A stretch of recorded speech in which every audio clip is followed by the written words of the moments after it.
Saturday. Like I said, Mom keeps trying to get me to go to the pool with her and my little brother, Manny. But the thing is, my family belongs to the town pool, not the country club.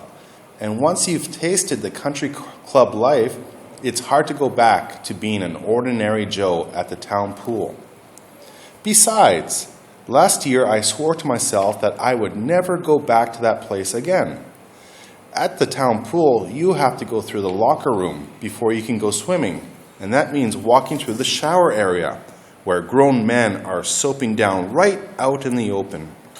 And next time, a little slower once more. Slower? Okay. A little slow. Okay, ready? Ready? You don't want to... Twice. Okay. Ready? Go. Saturday. Like I said, Mom keeps trying to get me to go to the pool with her and my little brother, Manny.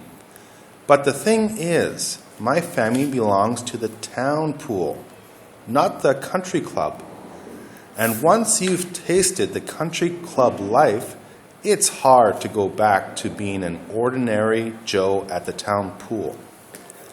Besides, last year, I swore to myself that I would never go back to that place again. At the town pool, you have to go through the locker room before you can go swimming. And that means walking through the shower area, where grown men are soaping down right in the open. Oh, thank you so much.